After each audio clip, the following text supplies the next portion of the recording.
This channel does not promote any violent, harmful, or illegal activities. All content provided by this channel is meant for an educational purpose only. অবস্থা দেখতে দেখতে মনে হচ্ছিল বাবা একটা কথা খুব বলেন জানেন তো, মানে কেউ কিছু দিলে যদি অপছন্দ হয় তখন বলেন আরে দিয়েইছে তো, নেয় তো নি। এই দেওয়া আর নেওয়াটা খুব ইম্পর্টেন্ট প্রশ্ন, অন্তত এই ভোটের সময়। কি পেয়েছি, কি পাবো, মানে ভোট যদি পরীক্ষা হয় তাহলে এই দুটো প্রশ্ন হচ্ছে একদম চেনা, কমন। শুধু বাংলা নয়, বিশ্বের যেখানে, ভারতে, বিশ্বের অন্যান্য দেশে যেখানে যেখানে গণতন্ত্র হয়েছে সব দেশে সব ভাষায় এটা হচ্ছে একমাত্র চেনা প্রশ্ন।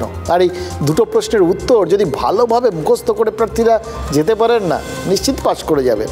কিন্তু দুর্ভাগ্যের বিষয় হচ্ছে সহজ প্রশ্ন দুটোর উত্তর দিতেই প্রার্থীরা রীতিমতো বিষম খান। কেউ ঘুরিয়ে পেঁচিয়ে কঠিন কঠিন প্রশ্ন তৈরি করে তার নিজের মতো উত্তর খাড়া করে লোকজনকে সন্তুষ্ট করার চেষ্টা করেন। আবার কেউ কেউ প্রশ্ন শুনে মেজাজ হারান, যেরকম রেগে গেলেন শতাব্দী রায়। দুবরাজপুরের হেতমপুরে প্রচারে গিয়েছিলেন তৃণমূল প্রার্থী, তিনি সেখানে মঙ্গলপুরে খাগেশ্বর শিব মন্দিরে পুজো দিতে গিয়েছিলেন। এক তৃণমূল সমর্থক এই প্রশ্নটাই করে বসলেন, যথারীতি শতাব্দী তৈরি ছিলেন না।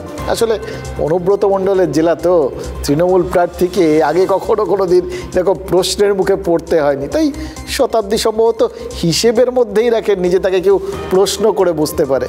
মুশকিল হচ্ছে কি জানেন, ওই অনুব্রত দিল্লি যাওয়ার পর থেকেই না সব হিসেব টিসেবগুলো বদলে গেছে।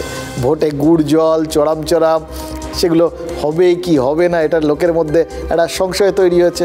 আর ব্যাস, সংশয় থেকে যা হয়, সাহস তৈরি হয়েছে। ভোট প্রচারে প্রশ্ন করার সাহস পেয়ে যাচ্ছেন ভোটাররা, তৃণমূলের সমর্থকরাই পাচ্ছেন তো অন্যরা। শতাব্দী রায় তো প্রশ্ন শুনে তাই রেগে মেগে ওই তৃণমূল সমর্থককে ইডিয়েট বলে ধমক দিয়ে বসেছেন। আচ্ছা, ইডিয়েট মানে তো বোকা, তাও ঠিক, সত্যিই ওই সমর্থক, তৃণমূল সমর্থক খুব বোকা। কি কাজ হয়েছে এরকম সহজ প্রশ্ন কেউ করে নাকি? 3 বারের সাংসদ তিনি, অনেক কঠিন কঠিন প্রশ্নের উত্তর নিশ্চয়ই তৈরি করে এসেছিলেন।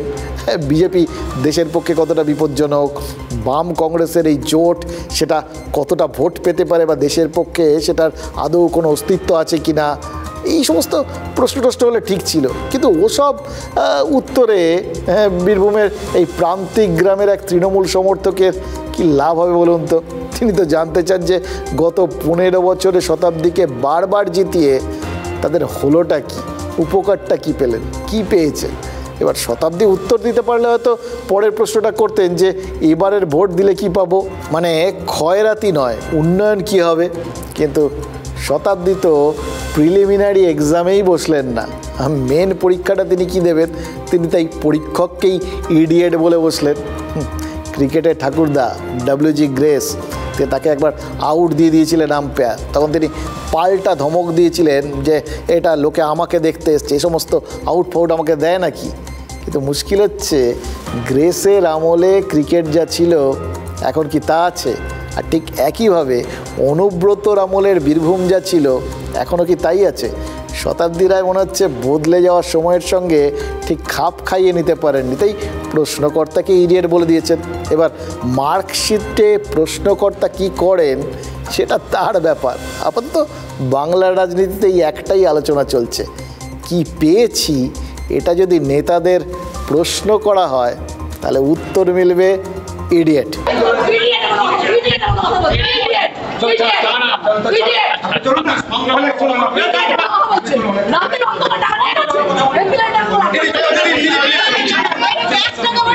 উনি কি দিয়েছেন সে উত্তর আমাকে দিয়ে নিয়েছেন, আর আমার কিছু বলার নেই। আপনি কি বলেছিলেন? যে আমি বললাম যে আপনি যে এই কাজগুলো করেছেন তো তার কোনো প্রচার নাই কেন, দলের লোকে প্রচার করে না কেন যে আমি এই কাজগুলো করেছি। প্রার্থীরাও মানুষ, তারাও একটা প্রচারের মধ্যে আছেন, এই গরমের মধ্যে প্রচার করছেন। কোথাও হয়তো কেউ এমন কিছু বিরক্তিকর বলেছে, একটা তাৎক্ষণিক কোনো রিয়াকশান হয়েছে। শতাব্দী খুবই ভালো, তিনি মনের দিক থেকে তিনি কখনোই কোনো নাগরিককে বা কোনো ভোটারকে বা কোনো মানুষকে অন্যায়ভাবে কোনো অপমান করা বা খাটো করা তিনি সেটা করেন না। কুণাল ঘোষ একদম ঠিক বলেছেন, শতাব্দী অত্যন্ত ভালো মনের মানুষ, সাদা মনে কোনো কাদা নেই। আসলে নেতারা ভোটারদের কি মনে করেন সেটাই তিনি পরিষ্কার সামনে এনে দিয়েছেন। ইডিয়েট।